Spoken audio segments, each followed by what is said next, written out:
नमस्कार दोस्तों, जम्मू कश्मीर की धरती देवी देवते पीरें फकीरें की धरती है। अज अस जिंदरा बाबा जख जी के स्थान पर आए हैं तो लाओ बाबा जी के चमत्कारे के बारे च तुसें गी इन्हें लोकें कोला रूबरू करवाचै। मेरा नाम पंजाब दा बाद ही असें भी बजुर्गें कोला क्हानी सुनी ते जियां होई मेरे कोल दसाना कि इत्थे ढाने राजपूत ते ठक्कर ढाने ठक्कर ते उत्थे इक मेघ उंदी गाइयां चारदा नौकर हा ते उसने बेचारा फुलके शुलके खाइयै ते डंगर खोलने ते आई जाना इत्थे गांव चारने आई जाना जेल्लै तां ओह् गवें औना इत्थे ते मतलब खड़ोना ते दुद्ध जेह्ड़ा इ'नें पिंडियें च पौंदा रेहा। ठीक है उसी बचैरे घरा मार पौंदी रेही भाई गवां चारना बी तूं ते ओह् दुद्ध कुत्थै जा दा। उसने इक दिन तक रक्खी थे भाई मैं पता ते लै दुद्ध कुत्थै जा दा। तो दिक्खेआ जेल्लै उसने चोरियै तां ओह् इक पिंडी पर गौ खड़ोती दी ही ते ओह् धारां अपने आप पवा दियां हां ते उसने ओह् पत्थर चुक्केआ। जेल्लै ओह् पत्थर चुक्केआ ओह्दे मतलब कि ओह् होई गे तवी आह्ले पास्से कि मिसी सुट्टना। ठीक है नी उसने ओह् अपना मतलब वजन बधाई लेआ। वजन बधाई लेआ जेल्लै तां ओह् हिम्मत निं पेई ओह् मुड़ियै उसे छोड़ने वास्ते आया। जेल्लै छोड़ने वास्ते आया तो मतलब कि उस पिंडी ने ओह् थल्ले ही धसाई लेआ। ओह् मतलब उत्थे ओह् खत्म करी ओड़ेआ। ओह्दे बाद भी एह् पिंडियां बनना अपने आप शुरू होई गेइयां ते एह् जगह अपने आप आखदे कि मनोना शुरू होई गेई।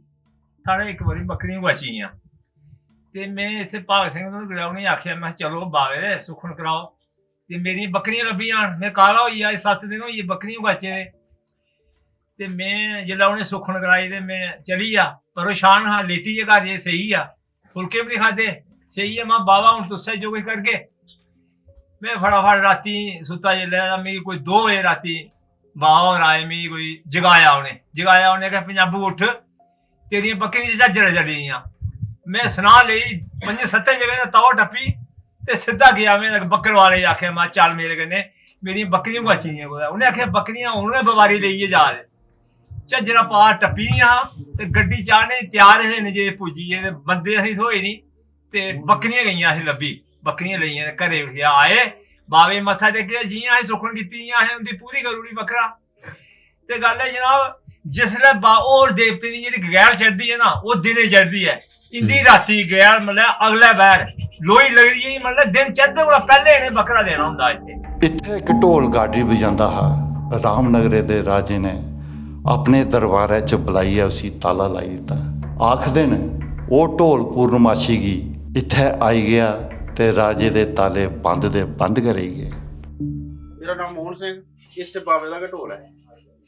वो ढोल रौंदा जेह्ड़ा बाबे दा गालडी है ना ढोल रौंदा ओह्दे घर।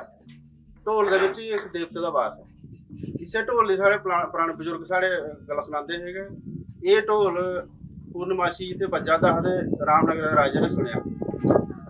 जेल्लै उ'नें सुनेआ कि कुदै जगह ढोल बज्जा उ'नें आखेआ भाई जाओ पता करो ढोल कुत्थै बज्जा बड़ा सुंदर ढोल है इसी लेआओ। ओह् आइयै बंदे इत्थै तुपदे पता लग्गेआ जेल्लै ढोल उ'नें ढोल चुक्केआ लेइयै रामनगर राजे ने आखेआ बजाओ उत्थै ओह् बज्जेआ निं। ओह् बजदा अपने टाइम दा अपने स्थान उप्पर।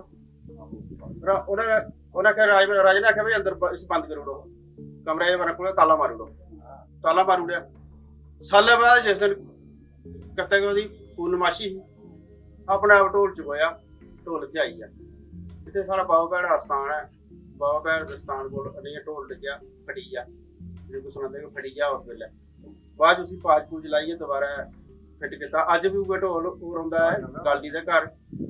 गालडी दा ओह्दा रूटीन एह् है कि सारा साल गालडी ने ओह्दी सेवा करनी देवते आह्ला लेखा कोई बजाई नहीं सकदा। जिस दिन इस बाबे दी मेल होनी उस दिन उ'न्नै शामीं दे 4 बजे उसी छिल्लू देना ढोल लैके ते टिक्का देना ढोल गी ते चुक्की आई जाना। कत्ता म्हीनै पूर्णमाशी औंदी नी ओह्दी सारी बरादरी दी मेल होंदी इत्थै। साढ़ी बरादरी दे इत्थै 4 ग्रां न ढन्न है सोड़ा है परका है चलाना है साड़ी है।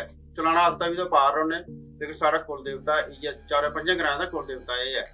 जि'यां पंजाबू होरें स्टोरी सनाई इ'यै स्टोरी है एह्दी।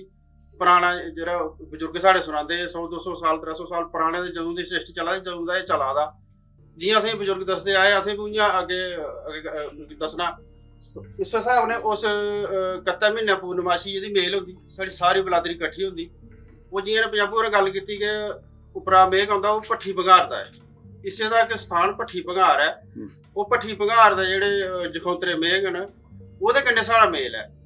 ਉਹ ਅਗਰ ਇਹਦੀ ਮੇਲ ਚ ਆਵੇ, ਉਹ ਜਿਹੜਾ ਸਾਡਾ ਦੇਵਤੇ ਇੱਥੇ ਦੇ ਦੁਆਲੇ ਨੱਚਦੇ ਨੇ।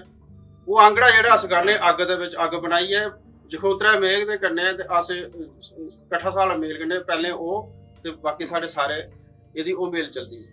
ਬਾਕੀ ਇਹ ਸਥਾਨ ਹੈ ਜਿਹੜਾ ਉੱਥੇ ਉਸ ਜਗ੍ਹਾ ਦੇ ਵਿੱਚ ਇੱਕ ਇਹਦਾ ਪਿਓੜ ਹੈ, ਉਹਦੇ ਉੱਪਰ ਹਾਂ ਉਸੇ ਜਿਹੜਾ ਸਾਰਾ ਇਹਦਾ ਬੈਤ ਹੁੰਦਾ ਹੈ ਗਾਲਡੀ ਝਾਦੇ ਉਸੇ ਉਹਦੇ ਉੱਪਰ ਖੜੋਈ ਹੈ, ਉਹ ਜਾਤਰ ਕਰਾਉਂਦਾ ਹੈ।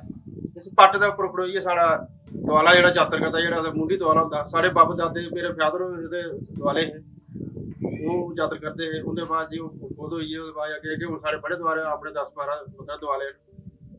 ਇਹ ਇਹਦੀ ਜਿਹੜੀ ਪੁਰਾਣੀ ਸਟੋਰੀ ਹੈ। ਬਾਕੀ ਇਹ ਬੜਾ ਵੱਡਾ ਇੱਕ ਸ਼ਕਤੀ ਵਾਲੀ ਚੀਜ਼ ਹੈ। ਸਾਡਾ ਕੋਈ ਡੰਗਰ ਗਵਾਚੀ ਜਾਂਦਾ ਜਾਂ ਕੋਈ ਘਰ 'ਚ ਕੋਈ ਬਿਮਾਰ ਹੋ ਜਾਂਦਾ, ਇੱਥੇ ਅਸ ਮੱਥਾ ਟੇਕਣਾ ਸਾਰਾ ਹੀ ਪੂਰੀ ਫਾਇਦਾ ਮਿਲ ਜਾਂਦਾ। ਪਰ ਬੜੀ ਇੱਕ ਡੁੱਗਰ ਦੇਸ਼ ਦੇ ਵਿੱਚ, ਇੱਕ ਜੰਮੂ ਦੇ ਵਿੱਚ ਡੋਗਰੀ ਦੀ ਇੱਕ ਬੜੀ ਅੱਛੀ ਸਟੋਰੀ ਹੈ। ਔਰ ਇसी ਅਜੇ ਤੱਕ ਇਹ ਹਾਈਲਾਈਟ ਨਹੀਂ ਹੋਈ ਕਿਉਂਕਿ ਅਸੀਂ ਵੀ ਕੋਈ डेरा नॉलेज इतने नहीं था, तो ना कोई हूँ असें थोड़ा जिहा स्टाइल लेता है, थोड़ा मंदिर बनाना शुरू किया। थोड़ी जी अस अगे पिछे मैं चलो ये जगह है थोड़ी कोशिश करने सारे जने थोड़ा पैसे पूसे पाइए तो थोड़ा इसी करने। तो डुग्गर देश है, डोगरी का साढ़ा जो एक बड़ा बड़ा एक सारा एक कल्चर है, ये साढ़ा कुलदेव है। जिन्ने चिर ये अस कोई साढ़ा गांव है सूई जंदी ते जिन्ने चिर अस ये दुद्ध की चाट च है इन्ने चिर अस खंदे नहीं। साढ़ा अनाज अगर जो फसल होंदा ना 6 महीने बाद फसल जिल्लै साढ़ा होंदा फसला दी चाढ़ने सारे कोला पहले मत्था टेकना चाढ़िए फिर अस प्रसाद खंदे। असें एह् बी सुनेआ है जे बाबा जी दी इन्नी शक्ति है, जिसलै इत्थै यात्रा होंदी है ते अग्गी दे कोले गोदी च पाई देओ ते कपड़ा बिल्कुल नहीं सड़दा। एह्दे बारे च भी किश रोशनी पाओ। जिल्लै इत्थै चौकी शुरू होंदी ही तो 8 दिन ओह् पैदल शुरू मुंडा मतलब झुंडे बाण बाहियै ते पैदल ओह् प्हाड़ा दा इत्थै औंदा हा ते इत्थे आनियै फिर उ'नें करना कि कोई 2 ट्रालियां जां मतलब लकड़ियां कट्ठियां करियै ते मतलब इक बनानी अग्ग बनानी ते जिन्ने भी उ'ऐ पैह्ले उस अग्गी दे बिच मतलब कि चौके करदा हा ते बाकी जिन्ने भी चेले ओह्दे पिच्छे पेई जंदे। ओह् अग्ग चाहे अलग होंदी चाहे जिन्नी बी होंदी अग्गी बिच गै नचदे। अज्ज तक सेक कुसै नी लगदा।